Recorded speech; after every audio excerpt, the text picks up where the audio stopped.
Welcome to the next installment of my lecture series on economics here at Rutgers University.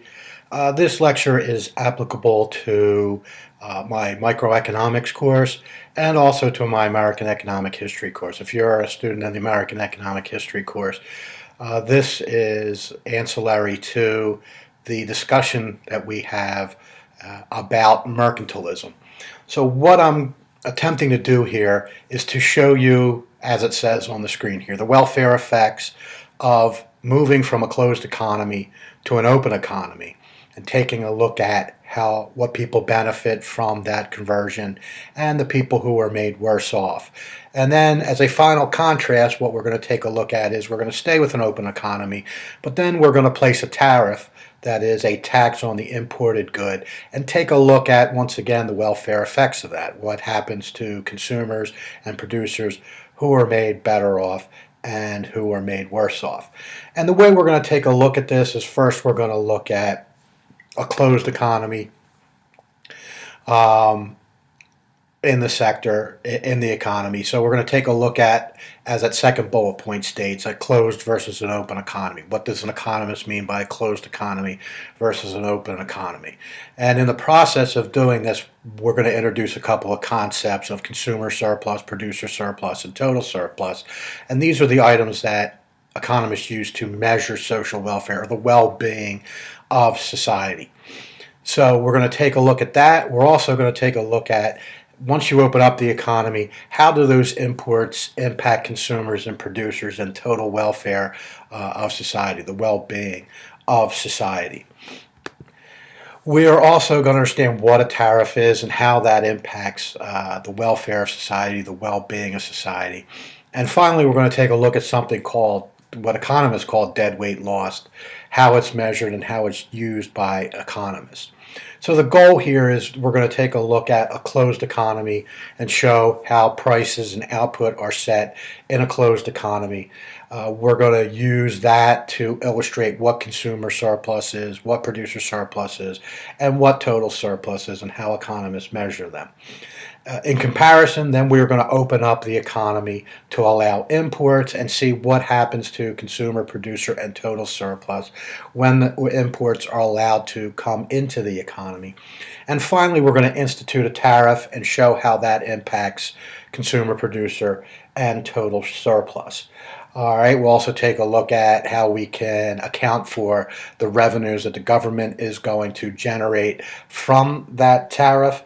And finally, as I said previously, we're going to take a look at what economists call deadweight loss and how we can graphically show what deadweight loss looks like in our supply and demand analysis.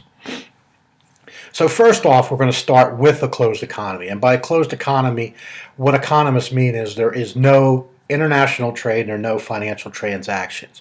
So the economy is not importing or exporting goods. We're not seeing capital, i.e. Financial instruments, flow across international boundaries. So the country's not borrowing money from another country, nor is it lending money to another country. And the thing you need to realize about a closed economy is the domestic supply and demand within that closed economy determine price and output. So we don't have to worry about what's going on in other countries because their goods are not flowing into the country and have no impact on the marketplace in that domestic economy. So in essence, the economy is insulated from international competition. What is produced in the economy is consumed in the economy. Nothing is flowing in, no goods are flowing in, and nor are goods flowing to other countries. So in order to show this, we're going to do a very simple supply and demand analysis. And just to do a brief review, we have here our demand curve. And the thing you should remember about demand curve, or if you need a little bit of a refresher, is that the demand curve is downward sloping. And I'm calling this D, DOM, for D, the domestic demand for this particular product. In this instance, I'm talking about oil. So we're talking about oil produced and the price of oil.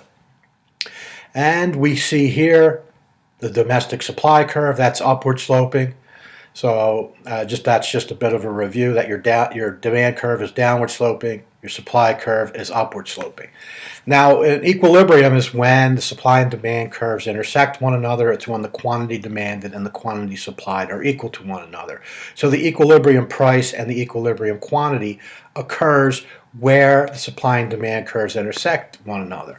And in this example, this is the equilibrium price is equal to $50, and the equilibrium quantity is equal to 5 million barrels. So with this closed economy, it's the supply and demand conditions within that economy that set the price for the commodities.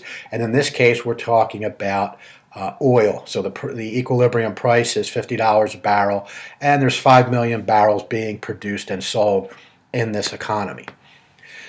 Now we're going to introduce this concept of consumer surplus because, as I told you previously, consumer surplus and producer surplus is what we're going to measure to look at what the impact of changes in this economy are. And just a refresher, or if you're not familiar with some basic concepts in economics, consumer surplus is the difference between the highest price an individual is willing to pay and what they actually pay. So let me give you a brief example. Let's say I am particularly hungry, and I'm so hungry that I'd willingly pay $5 for a slice of pizza. And I go to the local pizza place, and the pizzeria sells me a slice of pizza for $2. In this instance, I have generated $3 worth of consumer surplus. I would have willingly paid $5, but I only paid $2. So the difference between the highest I was willing to pay for that pizza, $5, and what I actually paid $2, is the $3. So that transaction generates $3 worth of consumer surplus. In the marketplace, the total consumer surplus that we're going to end up seeing is the consumer surplus that's generated by all transactions for all individuals who are purchasing that particular product. And as we're going to be using a graphical analysis here, it's important to remember that last bullet point, that graphically it's the area bounded by price, the demand curve, and the y-axis. So graphically we can show this, and we can also calculate what the actual consumer surplus is in a particular market. So here, as you can see, that purple area that just became shaded in here is the consumer surplus. Why? It's the area bounded by the price. The price is equal to 50, bounded by the demand curve, and by the y-axis. So the triangle that is created by this is the consumer surplus. And we can use the information here on the graph to actually calculate consumer surplus. It's a triangle, so we can use the formula 1/2 base times height, and we have the numbers plugged in right here. So it's 0.5 times 100 minus 50. The highest somebody's willing to pay is $100 for a barrel of oil, and the actual price is equal to 50. So it's 100 minus 50, and then the base of the triangle is equal to 5 million. So that's what we get for consumer surplus, and if we calculate that out, we get a consumer surplus of $125 million. On the other side, we also have to take account for the producer surplus, and that's the difference between the lowest a price is willing to sell at and what they actually receive. So for example, if the pizzeria in the example I gave you previously, the lowest price they were willing to accept for a pizza is $1, and they sell it to me for $2, they generate $1 of producer surplus. So in the marketplace, this is going to be, the producer surplus is going to be the surplus that's generated from every sale of pizza, or in the example that we're using here, the producer surplus that's generated from the sale of every barrel of oil. Graphically, as we're doing this analysis, it's the area bounded by price, the supply curve, and the y-axis. So if we bring that up, we can see that the area that becomes shaded here, this green area here, is the producer surplus. All right, why? Because it's bounded by price and by the supply curve and the y-axis. So that creates another triangle, and that area represents the producer surplus. And once again, we can calculate what the producer surplus is by using the same formula that we used for a triangle. It's 0.5 multiplied by 50 minus 0, the highest price, the price in the marketplace, which is 50, minus the lowest price, which in this example here, because the supply curve intersects the y-axis at 0, is equal to 0, and then we multiply that by 50 million. I'm sorry, not 50 million, 5 million. And if we calculate that out, we see that the producer surplus is equal to $125 million. The total surplus is just adding the consumer and producer surplus together. So if you have consumer surplus and producer surplus, if you add those two together, you end up getting the total surplus. So total surplus is just consumer surplus plus producer surplus. So just remember that the total surplus is the summation of the surplus generated by consumers and the surplus generated by producers. So I have a table here that just sort of outlines what we've already done here with the closed economy, noting that we have 125 million for consumer surplus, and we got that with the equilibrium price being 50, the quantity demanded equal to 5 million. The producer surplus is also 125 million, and the price is equal to 50, and the quantity supplied is equal to 5 million. Now, I just want to point out to you that this example, it just happened to work out that the consumer surplus and the producer surplus are equal to one another. That's not necessarily going to be the case. It's just a function of the example that I came up with for this particular lecture. So if we add the two together, consumer surplus and producer surplus, we end up with a total surplus of 250 million barrels. And since domestic consumers wanted to buy 5 million, and domestic producers are producing 5 million, no barrels of oil are going to be imported. And that's also not going to be imported. It's a closed economy. Imports are not allowed. So I have this table here with additional columns of an open economy and an open economy with a tariff, because I want to be able to compare what happens to consumer surplus, producer surplus, and total surplus as the situation changes with the economy. An open economy is when we allow international trade and international financial transactions to occur. So the economy is closed, imports can't come in. What we're going to do is compare once we open up the economy and allow imports to occur. And in this example, we're going to allow foreign oil to be imported into the country. So here is our original situation. This is what the equilibrium looked like in our closed economy. And what we want to do is compare that to once we open up this economy and allow foreign oil to be brought into the country. And the assumption I'm going to make is that foreign oil can be produced and shipped to the United States and sold for $30 a barrel. So at $30 a barrel, domestic suppliers want to supply 3 million barrels. All right, so you just go from the price of the imports, $30, straight across until you hit the supply curve and go straight down. And that tells you how much domestic producers are willing to create in this market. Now, if we continue from that price all the way over to the demand curve, we get how much domestic consumers wish to purchase. At that price of $30, they want to purchase 7 million barrels of oil. So this is what is demanded. 7 million barrels is what's being demanded in this economy. The domestic producers are producing 3 million barrels. So the difference has got to be made up somewhere, and that's the level of imports that's going to occur. So the difference between the domestic demand and the domestic supply at that imported price of oil is going to be the level of import. So we're going to see 4 million barrels of oil imported in this economy. Now, what we want to take a look at is, excuse me, what happens to consumer surplus and what happens to producer surplus, and then in total, what happens to total surplus with the importation of this oil that is cheaper than the domestic price of oil. So we do that, we can see that what occurred. Consumer surplus increased. Originally, consumer surplus was the triangle in this area here. With the importation of cheaper oil, we see that the area of consumer surplus has expanded. And we can measure what the consumer surplus is equal to.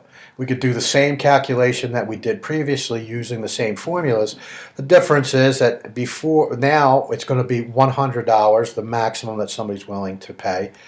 And we have to subtract off the price of oil after the imports come in.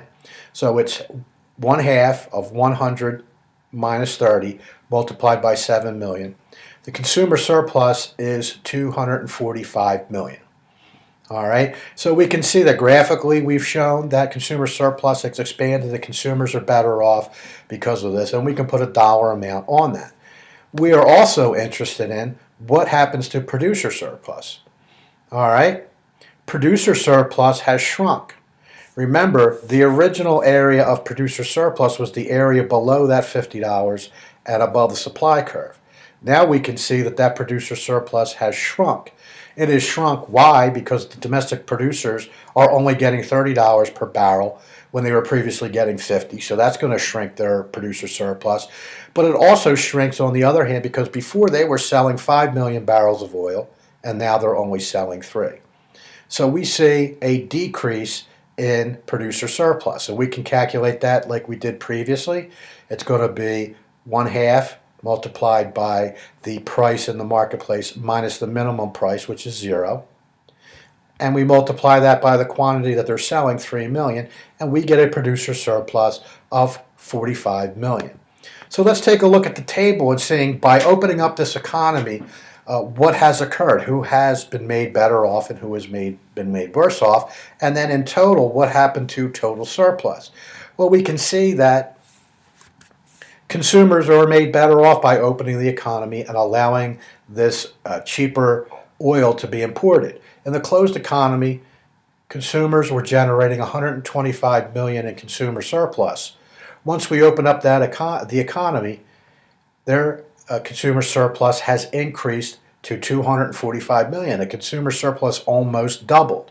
And the reason for that, it's easy to explain, is number one, the price fell from 50 to 30. So consumers are necessarily going to generate more consumer surplus because of the lower price, but they also generate additional consumer surplus because they are consuming more oil. In a closed economy, they were only consuming 5 million barrels. With the open economy, now they are consuming 7 million. So consumers are better off because prices are lower of oil, the price of oil is lower, and they get to consume more oil. So we see an increase of consumer surplus because of that. On the other hand of this, we can see by looking at the producer surplus numbers that the producers were made worse off. In a closed economy, they were generating 125 million of producer surplus. When the economy opened up and these cheaper imports were allowed, the cheaper imported oil was allowed to flow in, we can see that producer surplus fell to 45 million. Why did it fall? It fell for the same reasons that consumer surplus increased. The price fell. The price when the economy was closed was $50 a barrel. When the economy was opened up and less expensive oil was allowed to flow into the economy, now they are forced to sell at $30 per barrel. Additionally, they are made worse off because they see their sales decrease. In a closed economy, they were selling 5 million barrels, and when the economy opens up, now they are only selling 3 million barrels. So the producers are made worse off, and the producer surplus decreases because of the decrease in the price and the decrease in their output. In total, what is the impact? Well, the total surplus is equal to consumer surplus plus producer surplus. So if we add 245 million and add 45 million onto that, we get a total surplus of 290 million. So by opening up the economy, total surplus has increased by 40 million. So in total, looking at both consumers and producers, we see that if we add those two numbers together, consumer surplus and producer surplus, we see a net increase in total surplus. What happened to imports? In the closed economy, we had 0 barrels. In this open economy, we ended up seeing 4 million barrels of oil imported. So I want you to realize that in total, the economy and individuals in the economy are better off because the total surplus generated by the sale of oil has increased by 40 million. But I also want you to realize that there's a distributional effect. Consumers are made better off. We see that their consumer surplus increases from 125 million to 245 million.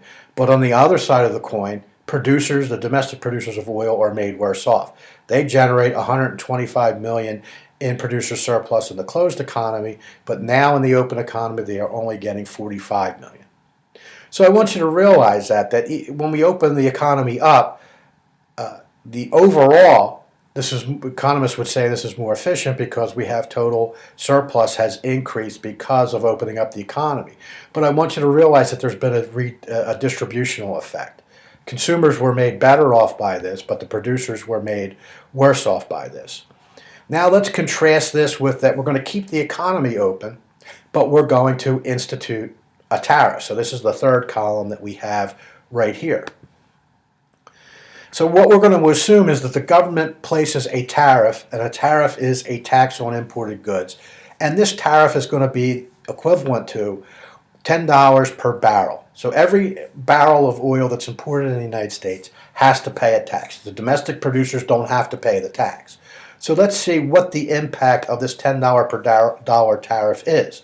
And the way to look at that is that once those barrels come into the country, those importers of the oil have to pay that tax up front.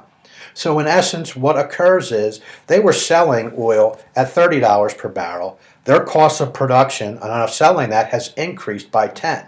So the new price is going to be the original price plus the tariff price. So it's going to be 30 plus $10. So the new price of oil in the marketplace is going to be equal to $40 per barrel. So let's take a look at what happens to demand, the quantity demanded and the quantity supplied domestically.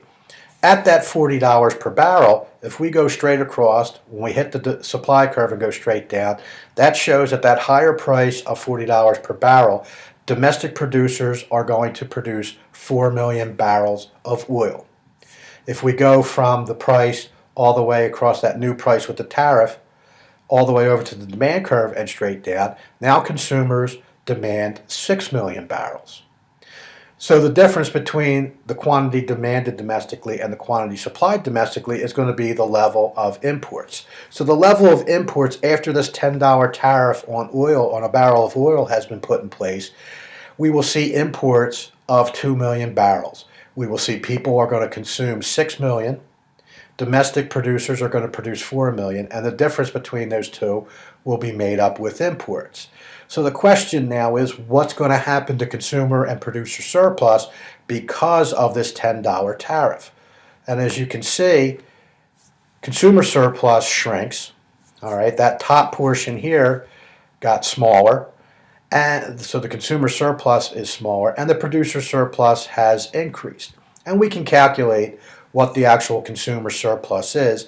Now it's 0.5 multiplied by 100 minus 40, because it's 100 minus 40, because 40 is the new price in the marketplace with that tariff. And then we multiply by the 6 million barrels of oil that are consumed. We get a new consumer surplus of $180 million. On the producer side, we showed that this area here, the green area here, increased. So let's do an actual calculation of what the producer surplus is equal to, and there's the calculation of the producer surplus. It's 0.5 multiplied by $40 minus 0, the $40 being the new price with the tariff, and then we multiply by how much is being produced by the domestic suppliers of this product, 4 million barrels. We multiply that out and we see the producer surplus is equal to 80 million. So if we go back to the table, we can see a direct comparison of the three different situations. We have consumer surplus is equal to 180 million. That's based upon the new price of $40.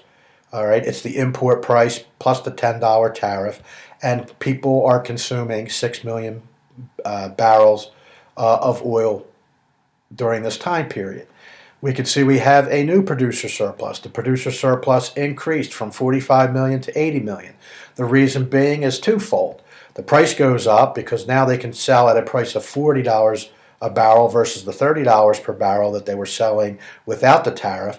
But we also see what? Their production increased. Their production increases from 3 million to 4 million. So we see an increase in producer surplus because of the tariff, and we see a decrease in consumer surplus because of the tariff. If we add the consumer surplus and the producer surplus together, we get a total surplus of $260 million. So we see under the open economy, total surplus was equal to $290 million. And after the tariff was put in place, the consumer surplus and producer surplus added together being total surplus gives us 260 million. And we can see what happens to the imports. Imports fall from 4 million barrels to 2 million barrels. But this is not a complete picture because there's one component that we forgot to add into this, right? The government is raising tax revenue. Tariff money is flowing into the federal coffers because of this tax on imported oil. So we have to take that into account because that is something that is being generated through this process. Excuse me. So how do we account for the tariff income? Remember, the tariff was $10 multiplied by the level of imports. The level of imports is 2 million, the difference between the 4 million that's produced domestically and the 6 million that is being consumed. So we can account for this by that yellow shaded area right there. That is $10 per barrel multiplied by the 2 million barrels of imports that are coming in. So now we account for an additional $20 million in the form of tariff revenues.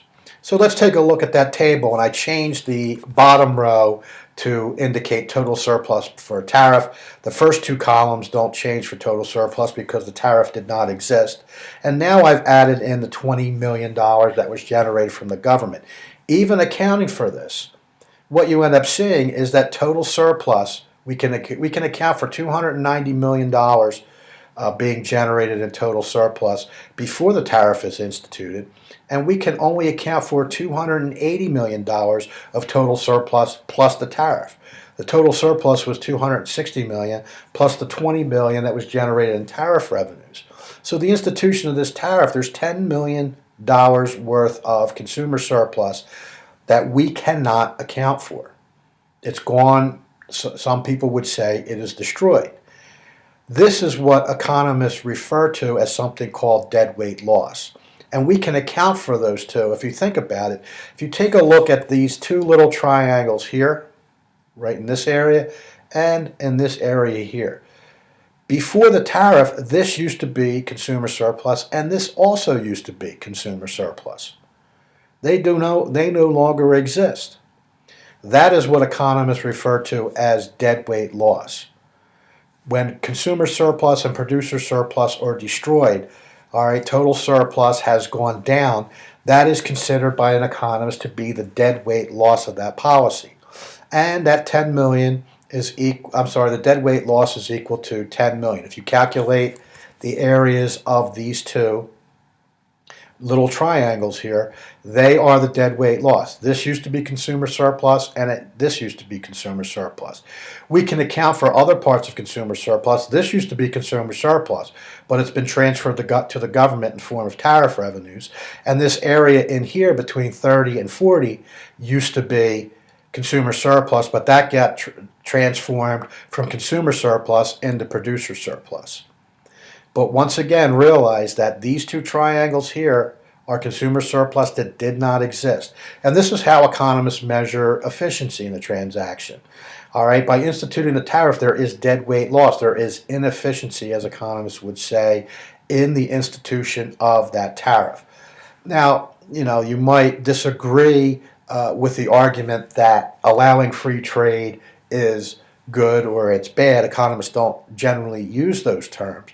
But just realize that this is how economists approach the issue. When they analyze market conditions, and particularly the institution of policies that change the market outcome, this is how they measure whether or not a specific policy is efficient or inefficient. All right? So this deadweight loss is a measure of the inefficiency that economists would argue occurs by the institution of the tariff. As I said, if you're in my micro class, we talk a little bit about these things. If you're in my American economic history class and you take a look at this, this very much relates to the portion that we go over in the course that relates to mercantilism, actively trying to manage the economy to reduce imports and support exports. An economist would argue that by instituting this tariff as a mercantilist policy actually is inefficient. It actually decreases total surplus to society. If we had left the economy as an open economy, the total surplus generated is greater than the total surplus plus the tax revenue that occurs once a tariff is put in place.